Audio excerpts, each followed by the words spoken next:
इस पाठ में हम बात करेंगे मन्नू भंडारी की स्त्री दृष्टि पर। जब स्त्री दृष्टि की बात करते हैं तो कई सवाल जहन में उठने लगते हैं। स्त्री की दृष्टि क्या होती है? दृष्टि स्त्री या पुरुष होती है क्या? और मन्नू भंडारी जो स्वयं एक स्त्री रही हैं, लेखिका हैं, अध्यापिका रही हैं, उनकी दृष्टि क्या अलग से स्त्री दृष्टि कहे जाने योग्य है? या मन्नू भंडारी की दृष्टि कहने से काम नहीं चलता? स्त्री दृष्टि क्या? जाहिर है कि कुछ विशेष बताना है, दृष्टि के बारे में नहीं, स्त्री की दृष्टि के बारे में। दृष्टि का सामान्य अर्थ है नज़र, देखना। और ये देखना किस चीज़ का? किसी भी चीज़ का नहीं। स्त्री की नज़र से दुनिया को देखना स्त्री की दृष्टि है। इसमें जितने संदर्भ होंगे उसका केंद्र स्त्री होगी।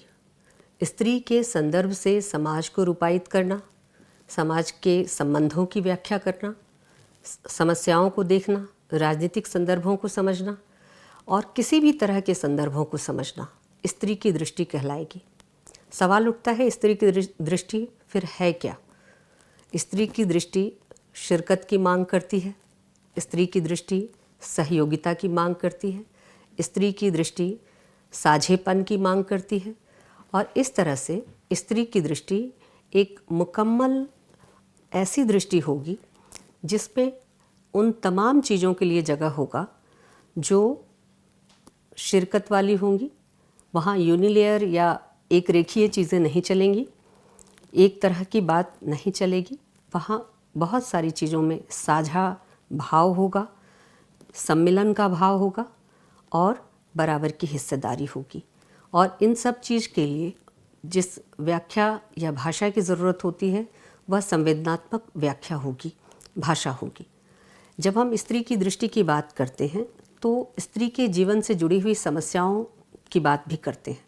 चूँकि जब हम स्त्री कहते हैं तो स्त्री एक बायोलॉजिकल एंटिटी नहीं, केवल जैविक सत्ता नहीं, जैविक सत्ता के साथ साथ उसको किस तरह से कल्चर किया गया है, उसको ढाला गया है स्त्री होने के लिए। यानी स्त्री केवल जैविक सत्ता ही नहीं बल्कि उसको एक सामाजिक सांस्कृतिक निर्मित की तरह बनाया गया है। स्त्री को ऐसे देखना चाहिए, स्त्री को ऐसे चलना चाहिए, स्त्री को इस तरह से बोलना चाहिए। स्त्री के लिए सामाजिक उपलब्धियों का अर्थ पारिवारिक उपलब्धियों के बहुत बाद में आता है।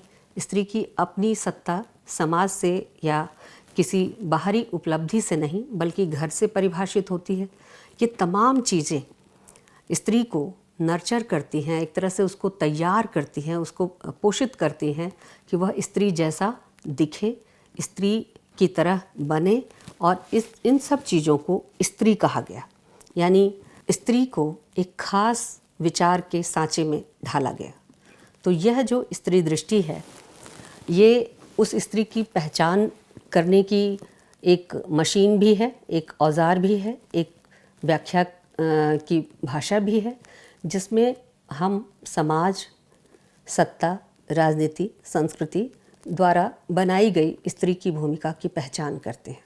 तो ये दो तरफा बात है, यानी स्त्री की सामाजिक भूमिका को पहचानना।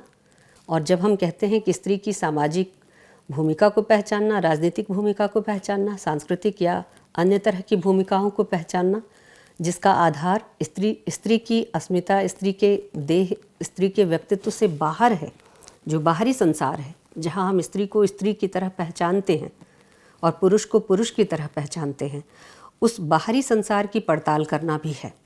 यानी उस बाहरी संसार में स्त्री को कैसे स्त्री बनाया जा रहा है और उस बनाई जा रही स्त्री के प्रति जो स्त्री सहजात है, जो स्त्री प्रकृत है, जो स्त्री बिना किसी लैंगिक भेदभाव के हो सकती है, वो स्त्री कैसी होगी, उसकी दुनिया कैसी होनी चाहिए, यह भी देखने की कोशिश है। तो जब हम स्त्री दृष्टि कहते हैं तो ये दोनों तरह की पड़ताल है। एक तो जो समाज में स्त्री है उसके साथ जो गुजर रही है, उसके साथ जिस तरह का व्यवहार हो रहा है, उसके साथ जिस तरह की संरचनाएं जुड़ी हुई हैं, उसकी जो सामाजिक भूमिका तय है। स्त्री का अर्थ विभिन्न पारिवारिक सामाजिक संबंध होते हैं, वे तमाम चीज़ों की व्याख्या और उनकी पड़ताल शामिल है। साथ ही साथ स्त्री जो इन सब के बिना व्यक्ति है, मनुष्य है, उसको कैसा होना चाहिए, तमाम जो नियंत्रणकारी, मातहत बनाने वाली और प्रभुता संपन्न जितने हेजमनी के या वर्चस्व के तरीके हैं, उससे मुक्त करके स्त्री जो दिखाई दे सकती है वो कैसी होगी, उसके बारे में सोचना भी स्त्री दृष्टि है।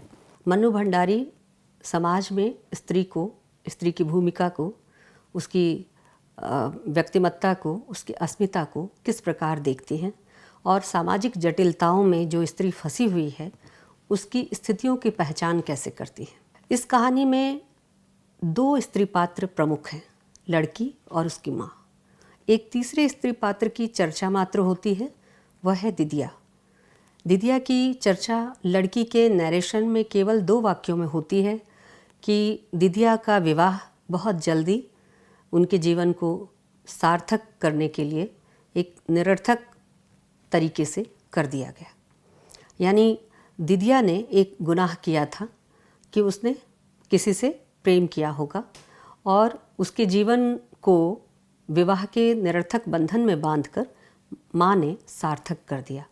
बस इस प्रसंग में दिदिया का जिक्र आता है और ये प्रसंग इतने सपाट ढंग से मन्नू भंडारी बयान करती हैं जैसे कोई बहुत बड़ी घटना नहीं घटी हो। जाहिर है कि हम मध्यवर्गीय लोग इस तरह की घटनाओं को अपने आस पड़ोस में घटता होता और इसको बीतता हुआ आए दिन देखते हैं। कोई बड़ी बात नहीं कि किसी लड़की के प्रेम प्रसंग का घर में जाहिर हो जाने पर तत्काल ही उसकी शादी कर दी जाए और जैसे तैसे कर दी जाए। इस तरह की घटनाएं बहुत आम हैं मध्यवर्गीय परिवारों में। इसका कारण जो मुख्य चीज़ है उसमें पिता या घर के मुखिया की अभिभावकत्व और उसके वर्चस्व की प्रधानता मुख्य कारण है। कारण अभी भी भले हम पूंजीवादी समाज में संतरित हो गए हों, पितृसत्ता और पितृसत्तात्मक मूल्य एक विचारधारा के तौर पर आज भी स्त्री जीवन को नियंत्रित करने वाला प्रमुख तत्व है। पितृसत्ता सामंती व्यवस्था का हिस्सा रही थी। पितृसत्ता को सामंती व्यवस्था के साथ चले जाना चाहिए था क्योंकि सामंती व्यवस्था अब चली गई है, लेकिन ऐसा हुआ नहीं। पुरानी व्यवस्था चली गई तो पुराने विचार चले जाने चाहिए, लेकिन पुराने विचार नहीं गए, व्यवस्था ज़रूर चली गई। कारण कि पुराने विचारों की पालकी ढोने के लिए वर्तमान समाज तैयार था। स्त्री की गुलामी, स्त्री के मातहतीकरण, स्त्री के ऊपर संरक्षक या अभिभावकत्व के जरिए अपने विचारों को लादने या नियंत्रित करने से किसी को परेशानी नहीं थी। एक ऐसा संसार स्त्री के लिए रचा जा रहा था जो पैट्रियार्की के तहत उसके लिए सुरक्षित, संरक्षित और महफूज माना जाता था। इस बात को, पितृसत्ता के इस नियंत्रणकारी रूप को किसी ने क्वेश्चन करने की ज़रूरत नहीं समझी कि इस तरह के अभिभावकत्व की ज़रूरत स्त्री को है भी या नहीं। किसी ने स्त्री को बराबरी के अधिकार देकर या बराबरी के पायदान पर खड़ा करके स्त्री के जीवन में घटित होने वाली घटनाओं का मूल्यांकन या विश्लेषण नहीं किया। अवसर की असमानता, शिक्षा की असमानता, परवरिश की असमानता, ये तमाम चीज़ें स्त्री को सामाजिक और राजनीतिक दुनिया में पीछे ले जाने में अहम भूमिका निभाने वाली साबित हुई। और पितृसत्तात्मक विचारों को, जो रूढ़िवादी और जड़ विचार है, उस विचार को इससे मदद मिली। अगर हम एक स्त्री को घर में पढ़ने नहीं देते या एक स्त्री को घर में नियंत्रित करते हैं, रोकते हैं, उसके विकास के अवसरों को बाधित करते हैं, तो इससे परिवार को तो नुकसान कितना होगा ये बाद की बात है, लेकिन पितृसत्ता विचार के रूप में उतनी ही सुदृढ़ होती है। स्त्री पर नियंत्रण बढ़ाते चले जाइए, पितृसत्ता के मूल्यों को, उसके विचारों को उतना ज़्यादा बढ़ावा मिलता चला जाता है और इसमें स्त्री की स्थिति मातहत और गुलाम की बन के रह जाती है। यहाँ इसी कशमकश को इस कहानी में जाहिर किया गया है और मन्नू भंडारी ने जिस तरह से इस कहानी में बहुत शटल या प्रछन्न तरीके से परंपरा के तत्वों का समावेश किया है, हालांकि कहानी, जैसा कि मैंने अपने पहले पाठ में कहा, कहानी वर्तमान केंद्रिक है। परंपरा का तत्व इसमें प्रमुख बनकर नहीं उभरा है। पितृसत्ता हमेशा अतीत और परंपरा की दुहाई देती हुई आती है। पितृसत्ता कभी भी वर्तमान के सवालों को वर्तमान में एड्रेस नहीं करती। यह हमेशा अतीत में ऐसा हुआ है, परंपरा में ऐसा हुआ है, आपकी दादी, आपकी नानी, आपकी चाची, आपकी ताई ने ऐसा किया है तो आपको भी ऐसा करना चाहिए। इस तरह के विचार और रवायतों की दुहाई देती हुई आती है। तो मन्नू भंडारी ने कहानी को वर्तमान केंद्रित रखते हुए भी जहाँ वो नाना के कैरेक्टर को इंट्रोड्यूस करती हैं, उनको सामने लाती हैं, वहाँ वो किसी तरह परंपरा के तत्व को भी पिरोने में सफल हो जाती हैं। और कहानी अचानक, कहानी का जो देशकाल है, समय है, वो पीछे जाता है। हालांकि लड़की उसे पहचानने से इनकार करती है। एक तरह से जब आप स्त्री पाठ पढ़ें तो ये चीज़ बहुत ज़रूरी है कि स्त्री पाठ में छुपे हुए अंशों की स्त्री के संदर्भ से व्याख्या करना सीखें। यानी लड़की कहती है कि मैं नाना को नहीं पहचानती। इस कहने के पीछे एक साधारण सा वाक्य लगता है कि चूंकि नाना जीवित नहीं है, एक व्यक्ति के रूप में उस घर में नहीं है, तो लड़की उन्हें नहीं पहचानती, या लड़की ने उनको सीधे नहीं देखा इसलिए नहीं पहचानती। पर बात इतनी नहीं है। जब आप स्त्री संदर्भ से किसी पाठ को पढ़ेंगे तो बात इतनी नहीं है। लड़की नाना को नहीं पहचानती का अर्थ यह भी है कि लड़की ने उस परंपरा को स्वीकार करने, मानने और पहचानने से इनकार किया है। यानी नाना को पहचानना परंपरा को पहचानना है। परंपरा के भी कई रूप हैं, नाना एक रूप है। अगर हम नानी की परंपरा कहते, दादी की परंपरा कहते, या स्त्री की उस लड़की की पूर्वजाओं की परंपरा कहते, तो वो दूसरी चीज़ थी। परंपरा का वो दूसरा रूप था। लेकिन नाना की जो परंपरा है वो पितृसत्ता से जुड़ जाती है, पुंसवादी परंपरा से जुड़ती है। और जो पुंसवादी परंपरा है वो नाना व्यक्ति नहीं, तब नाना एक विचार बन जाते हैं। नाना कभी नाना हो सकते हैं, नाना पिता भी हो सकता है, नाना भाई भी हो सकता है, नाना XYZ कोई भी हो सकता है जो स्त्री के लिए दमनकारी भूमिका में आता हो। स्त्री के प्रेम को नियंत्रण करना, यहाँ जो मसला है कहानी में, स्त्री को पढ़ने से कोई रोक नहीं रहा, शिक्षा प्राप्ति से कोई रोक नहीं रहा।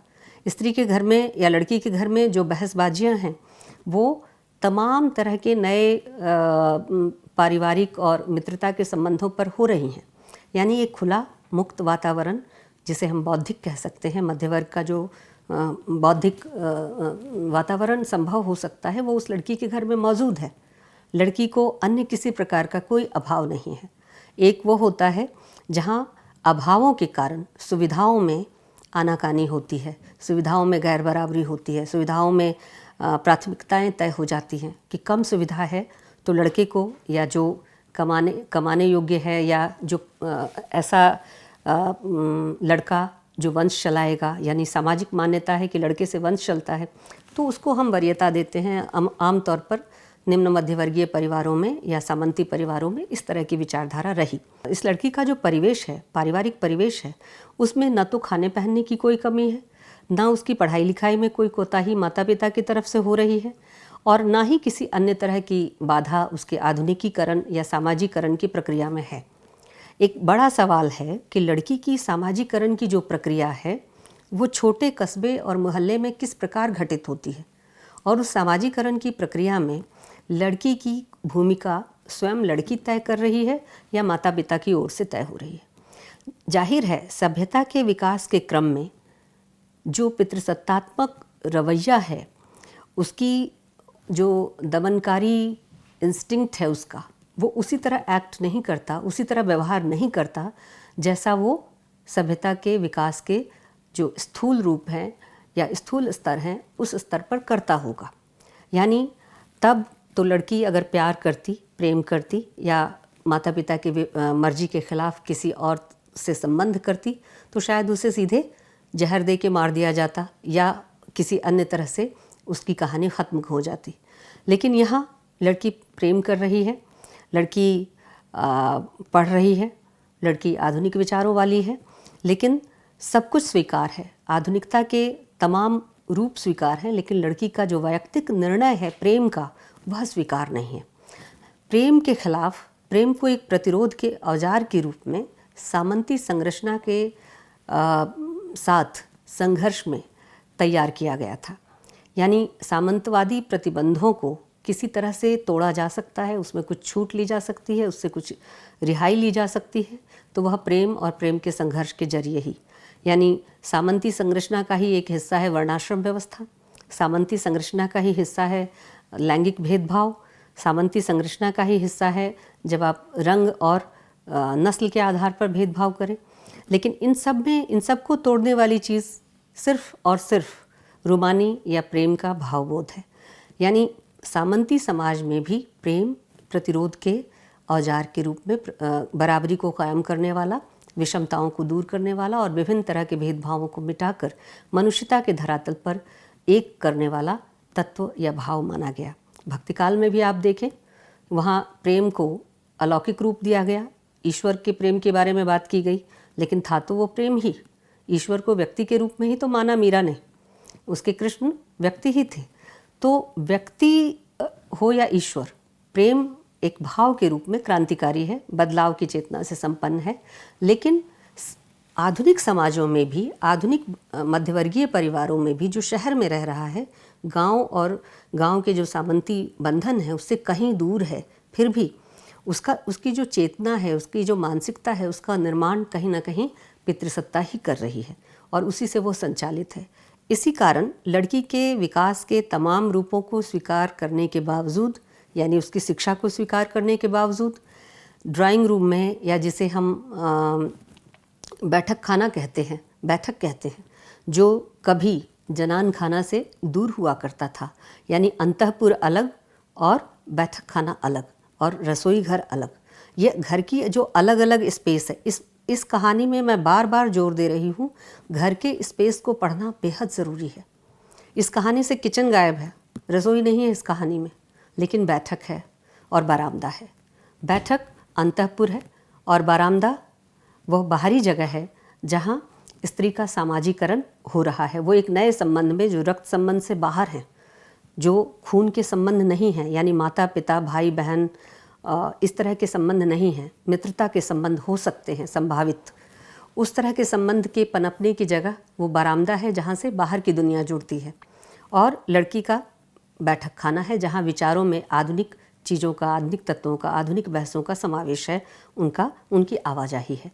तो लड़की को बैठक खाने में प्रवेश की अनुमति है, वहाँ वो सारी बहसों को सुनती है जो वयस्क लोग कर रहे हैं, समझदार लोग कर रहे हैं, बौद्धिक लोग कर रहे हैं, और उसकी जो मानसिकता है वो उसके अनुरूप ढल रही है। यानी एक विद्रोही चेतना, एक परिवर्तनकामी भावबोध से वो लैस हो रही है। यानी इस घर में इतनी छूट तो है कि लड़की जनान खाने से बाहर आकर बैठक खाने में होने वाली बहसों में हिस्सा ले। याद कीजिए रविंद्रनाथ का गोरा उपन्यास में नायिका सुचरिता के जनान खाने से बाहर निकलकर बैठक खाने में बैठने और अपने पिता परेश जी के दोस्तों के साथ बहसों में भाग लेने से नायक गोरा को तकलीफ़ होती है। वो सोचता है कि ये कैसी मुंहजोर लड़की है जो जनान खाने से बाहर आकर पुरुषों के साथ बराबरी के भाव से बैठकर बातचीत कर रही है ड्राइंग रूम में। तो ड्राइंग रूम का जो स्पेस है और वहाँ होने वाली बहसें हैं, बहुत मीनिंगफुल और बहुत संकेतार्थी हैं। ये ड्राइंग रूम केवल केवल दृश्य के लिए क्रिएट नहीं किया गया, बल्कि जाने अनजाने ये ड्राइंग रूम बाहर की दुनिया को विचारों के साथ जोड़कर व्यक्ति के और करीब लाने के लिए क्रिएट किया गया है। लेकिन इस ड्राइंग रूम से उपजी जो बहसबाजी थी, या उन बहसों का जो प्रभाव था, वह उस लड़की के मन मस्तिष्क पर कैसा पड़ा, और उसने किस तरह से एक लड़के के साथ दोस्ती कर ली जो धीरे धीरे नैसर्गिक प्रेम में तब्दील हो रही थी, और माँ कैसे उसके बीच में आ जाती है, ठीक उसी तरह से जैसे कभी माँ और उसके प्रेमी के बीच पिता आ गए थे। लड़की का यहाँ माँ के द्वारा बार बार रोका जाना, टोका जाना, ठीक उसी तरह से सुरक्षा का हवाला देकर, कैरियर का हवाला देकर, उम्र का और परिपक्वता का हवाला देकर बाधा देना कि अभी आप प्रेम जैसे भाव के लिए या प्रेम जैसे संबंधों के लिए तैयार नहीं हैं, ये जताना कहीं ना कहीं उसी पितृसत्ता की मानसिकता को पुष्ट करने वाला है।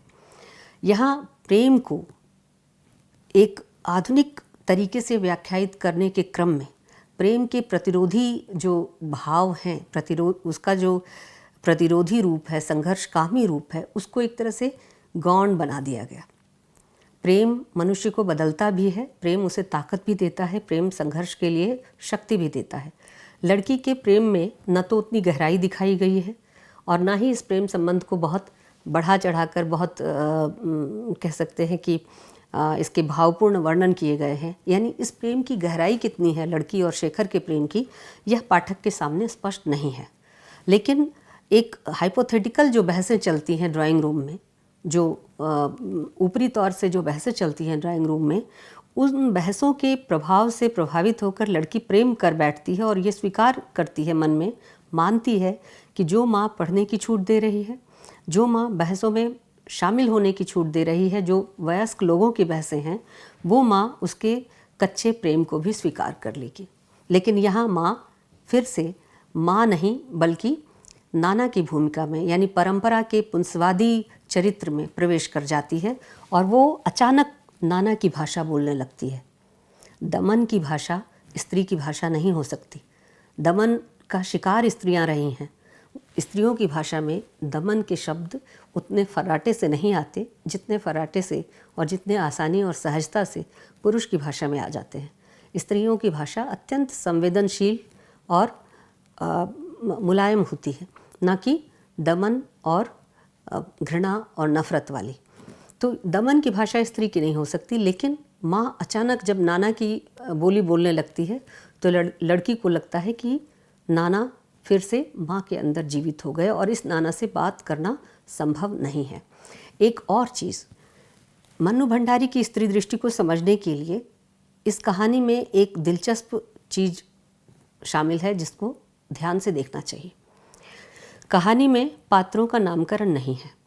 पुरुष पात्र तो गौण हैं और पुरुष पात्र के गौण होने के बावजूद स्त्री पर बंधन, स्त्री पर नियंत्रण, स्त्री के मातहतीकरण की प्रक्रिया ये गौण नहीं है। संघर्ष का आयाम, संघर्ष का मुद्दा यही है कि स्त्री को किस तरह से बंधन में बांधकर, नियंत्रण में रखकर उसकी परवरिश की जाए और उसे स्वतंत्र निर्णय लेने से रोका जाए। यानी लड़की जो अपने प्रेम के बारे में एक स्वतंत्र निर्णय लेना चाहती है, माँ उसमें माँ बनकर नहीं, नाना बनकर बाधा देती है। यानी विचार के तौर पर पुरुष है, पुरुष सदैव उपस्थित नहीं है। बहुत संकेत में एक जगह नाना का जिक्र है, बहुत ही संकेत में एक जगह पिता का जिक्र है। दो ही पात्र प्रमुख हैं, माँ और लड़की।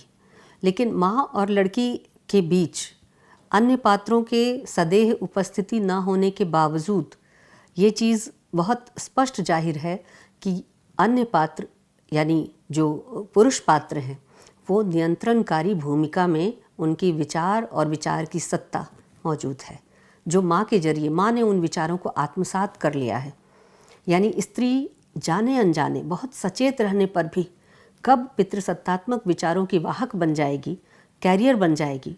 जैसे जीन का कैरियर होता है, वो कैरी करके एक जगह से दूसरी जगह चीज़ों को ले जाता है, ठीक उसी तरह से जो एकदम साइलेंट दिखने वाले चरित्र हैं, सहयोगी दिखने वाले चरित्र हैं, वो अचानक दमन के विचारों के कैरियर बन जाते हैं, पितृसत्ता के विचारों के कैरियर बन जाते हैं। और वही माँ जो लड़की से मित्रवत है, लड़की को समझने का दावा करती है, वही माँ लड़की के स्वतंत्र निर्णय में बाधा खड़ी करती है। और एक चीज़ और महत्वपूर्ण है कि यहाँ न तो माँ का सेल्फ महत्वपूर्ण है, न लड़की का सेल्फ महत्वपूर्ण है। सेल्फ यानी स्व, स्व एक तरह से जिसे हम स्व कहते हैं, वह स्व भाषा में अपने को पहचानना है। यानी अपने को अपने रूप में देखना, स्वत्व प्राप्त करना, यानी निजत्व प्राप्त करना। यहाँ लड़की या माँ दोनों में से किसी का स्व महत्वपूर्ण बनकर नहीं उभरा। लड़की अनाम है और माँ का कोई नाम नहीं है। माँ का पेशा भी गौण है। यानी उपलब्धियों के जितने क्षेत्र हैं, सामाजिक उपलब्धियाँ जिससे व्यक्ति पहचान अर्जित करता है, वे उपलब्धियों के क्षेत्र भी स्त्री चरित्रों के लिए 0 या 0 बनकर उभरे हैं। कहानी में उसका रेखांकन प्रमुखता से नहीं हुआ। इतना जाहिर है कि माँ नौकरी करती है, लेकिन कौन सी नौकरी करती है? ये 3 घंटे वाली नौकरी कौन सी है जिसमें बाकी समय पढ़ना पड़ता है? पाठक अनुमान और संकेत भर कर सकता है कि शायद माँ स्कूल शिक्षिका हो, शायद माँ अध्यापिका हो किसी कॉलेज या महाविद्यालय में, शायद माँ विश्वविद्यालय में पढ़ाती हो। सिर्फ कल्पना कर सकता है। लेखिका ने अपनी तरफ से कहीं भी माँ के स्व को पहचान देने की कोशिश नहीं की, और ऐसा न करना अनायास नहीं है। स्त्री के स्व को और एक ऐसी स्त्री का स्व बताना या जाहिर करना लेखिका के लिए संभव भी नहीं होता जो साइलेंट कैरियर की तरह पितृसत्ता के विचारों को आगे बढ़ाने का काम करती है। माँ पितृसत्ता के विचारों को आगे बढ़ाने का काम करती है। वो पिता के साथ, पिता के दोस्तों के साथ बहसों में तो शामिल होती है जो आधुनिक किस्म की बहसें हैं, जो प्रेम की क्रांतिकारी भूमिका को स्वीकार करने वाली बहसें हैं, जो स्त्री पुरुष के संबंध के नए रूपों को स्वीकार करने वाली बहसें हैं। लेकिन वह इसमें आगे बढ़ चढ़कर काम करती है या उसकी अपनी कोई इसमें विचार पद्धति भी है, उसकी अपनी कोई निर्णय क्षमता भी है। यह इन बहसों में और इन बहसों के ऊपर लिखी गई लेखिका की टिप्पणी में जाहिर नहीं होता। और एक साइलेंट कैरियर की तरह ही ये कैरेक्टर आगे चलकर अपने पिता के विचारों का वाहक बन जाता है और बेटी के लिए दीवार की तरह ठीक वैसे ही खड़े हो जाता है जैसे कभी इनके पिता इनके सामने खड़े रहे होंगे। लड़की जो उम्र में अभी बहुत छोटी है और बालिग है, बावजूद इसके छोटी है, वो समझती है कि उसकी दुनिया बदल रही है और वो चाहती है कि माँ जैसा कह रही है माँ को वैसा आचरण भी करना चाहिए। लड़की नहीं जानती कि माँ पर कितनी तरह के सामाजिक, राजनीतिक और सांस्कृतिक बंधन हैं और ये बंधन कैसे प्रछन्न तरीके से काम करते हैं। लड़की इसकी जटिलता को नहीं जानती। लड़की ने तो माँ का ड्राइंग रूम में बहस करने वाला वो रूप देखा है जहाँ वो मुक्त प्रेम की बात करती हैं, जहाँ वो एक साथ कई प्रेम संबंधों की बात करती हैं और इसको एक मामूली बात कहना और इस तरह से कहकर छूट देना, इसको सामने रखने का काम करती हैं। तो लड़की ने तो ये देखा, वो चाहती है कि माँ जो ड्राइंग रूम की बहस में कह रही थी वो उसके जीवन में जब उस तरह की घटना घटती है तो वैसा ही व्यवहार भी करे। यानी लड़की का जीवन अभी जटिलताओं को समझने में उतना सक्षम नहीं है। उसने मात्र ये देखा कि माँ जो कहती हैं माँ को वही करना चाहिए। यहाँ मध्यवर्ग की एक भूमिका भी आपको दिख सकती है कि मध्यवर्गीय चरित्र का जो दोगलापन है कि जो वो कहता है वो करता नहीं है और जो करता है वो कहता नहीं है। यानी मध्यवर्ग जहाँ है, जहाँ उसकी पोजीशनिंग है समाज में, वहाँ से वो हमेशा असंतुष्ट रहता है और आगे बढ़ने की कोशिश करता है, नकल करने की कोशिश करता है। तो आधुनिकता का जो नकलवादी रूप है जिसमें केवल प्रतीकात्मक तरीके से टोकनिज़्म के जरिए हम आधुनिक या मॉडर्न कहला सकते हैं, लेकिन आधुनिकता का जो असली स्थान है व्यवहार, जहाँ पर हम अपने जीवन में लिए गए महत्वपूर्ण निर्णयों में कितनी दृढ़ता के साथ खड़े हैं और कितने आगे बढ़ा हुआ हमारा कदम है, इससे आधुनिकता तय होती है। लड़की चाहती है कि माँ जो कह रही है जितनी आधुनिक दिख रही हैं उतनी आधुनिक व्यवहार में भी हो, लेकिन उसे माँ में कब नाना आ जाते हैं, नाना में कब माँ चली जाती हैं, वो समझ नहीं पाती और इस द्वंद्व में वो फंसी रह जाती है और कहानी इसी बिंदु पर ख़त्म होती है। मन्नू भंडारी की स्त्री दृष्टि इस लिहाज से समाज में स्त्रियों का जो स्थान है और आधुनिकता ने स्त्रियों को किस तरह के एक त्रिशंकु भाव में लाकर खड़ा कर दिया है, बिना सोचे समझे आधुनिकता को प्रतीकात्मक तरीके से अपनाने के जो खतरे हो सकते हैं और व्यवहार में आधुनिकता टोकनिज़्म नहीं है, वह व्यवहार है, वो जीवन शैली है, इस तरफ ध्यान दिलाने में ये कहानी सक्षम हुई है। और मन्नू भंडारी की स्त्री दृष्टि को समझने के लिहाज से ये कहानी महत्वपूर्ण कहानियों में से एक है। धन्यवाद।